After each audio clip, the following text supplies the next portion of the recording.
Hi everyone, it's Tina here from Scrappiness. Today I have a brand new card to share with you using the new dies for June. It is the Stitch Scallop dies. So we have it in the rectangles, the squares, the ovals, and the circles. I'll be using the rectangles today. So I will be doing a shaker card, and the beauty about making a shaker card is using your pattern paper. I tend not to use pattern paper anymore because it's oxides and creating your own backgrounds. I like doing that, so I figured it's time to take out the pattern paper. I think this one is probably no longer being produced, but it's a beautiful one from Bo Bunny. It's called Serendipity. So for my shaker card, I'm going to make a frame with the stitched scallop rectangle dies with the never-ending rectangle dies, and I'm going to do that on white cardstock.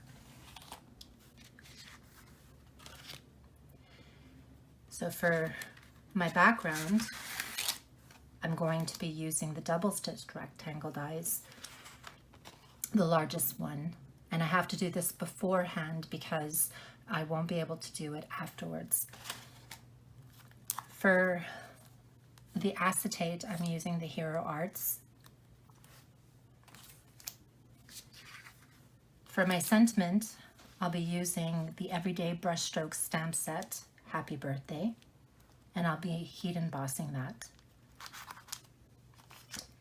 And then for my inside, I will be using the pattern paper.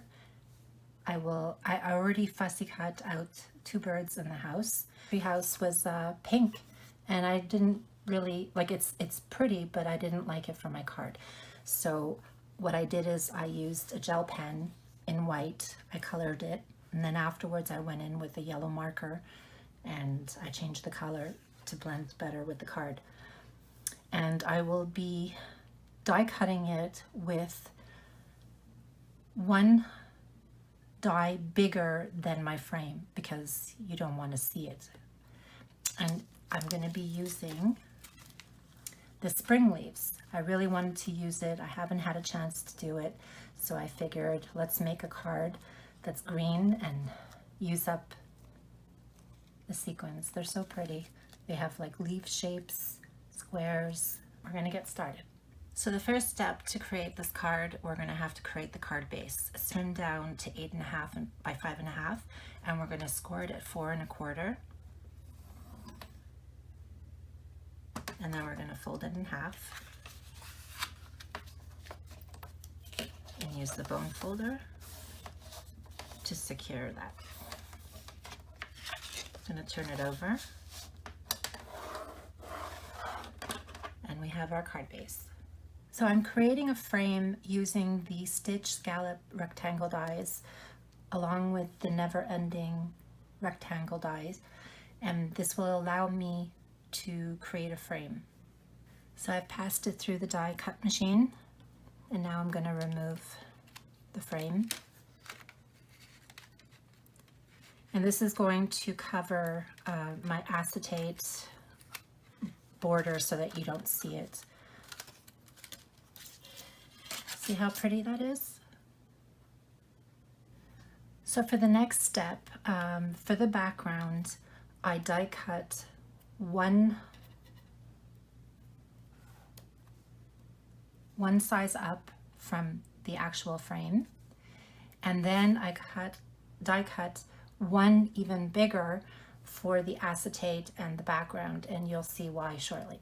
Before we assemble the shaker card, I did want to put my sentiment and the birds and the tree house down. So I'm just lightly marking with a pencil. So this will allow me to know exactly where to place my sentiment and also the birds. But you can do it this way by placing the birds in the treehouse with the sentiment. So the other way is to place it down this way and then adhere everything and leave the sentiment on and place it in your stamping tool. So I put my pattern paper in my stamp platform, and I've already placed the stamp. I did do it, however, on the clear side. So with Versamark, I'm going to ink up the stamp.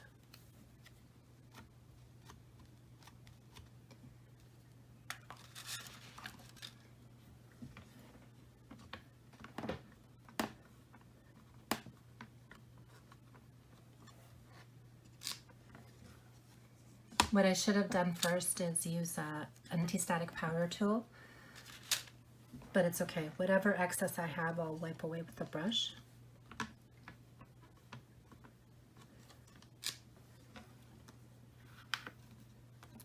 So I'm removing the pattern paper.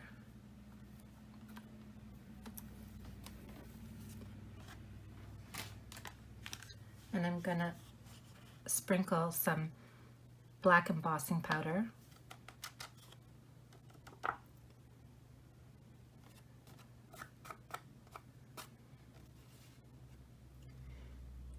And as I said, with a fine brush, I'm just gonna wipe away any excess. There you go. I'm gonna do it off camera and I'll be right back. Okay, so before we finish the shaker card part, I need to adhere the birds and the treehouse to the background. So I'm going to do that with Collage Medium.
I'm going to place an acrylic block on top just to let the glue dry, and it'll dry down flat.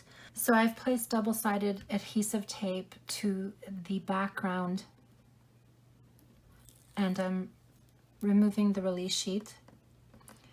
You need a good strong adhesive because it's going to hold the acetate.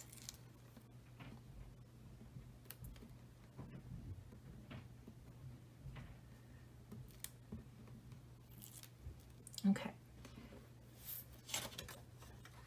And this is why your acetate should be a little bit larger than the die cut of the panel of the background. So there you go. So now the next step is to adhere foam tape all around, and I'm going to do that off camera and I'll be right back. Okay, so I'm just about ready to put in the sequins, but I want to just run my anti-static powder tool in between the edges. This will help to reduce the stickiness.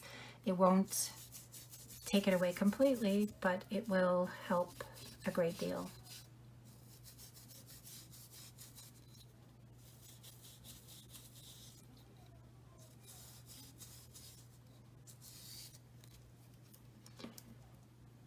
So I'm going to go ahead and pour in my sequins. Look how gorgeous that is.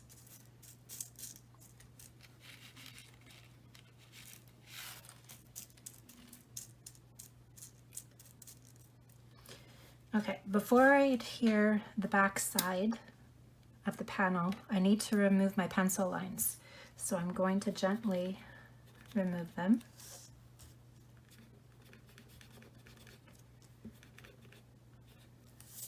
I've also placed double-sided adhesive tape, but I'll release the release sheet after we adhere the background.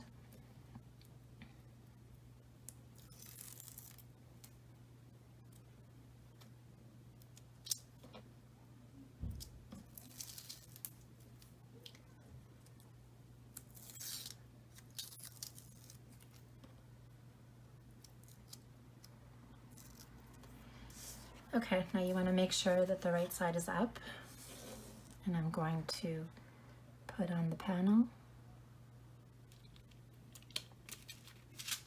And this seals everything so that you can adhere it to the card much easier. So now I'm going to remove the release sheet.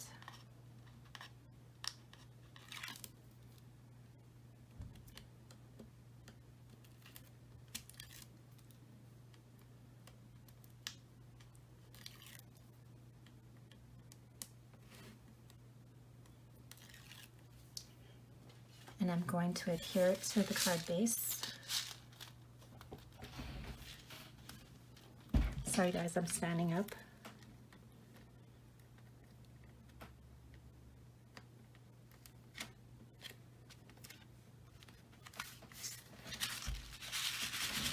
And there you go.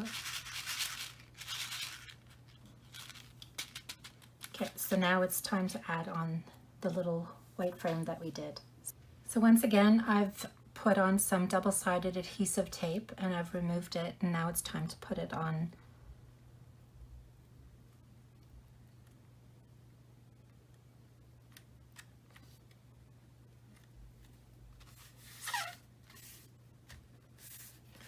And there you go.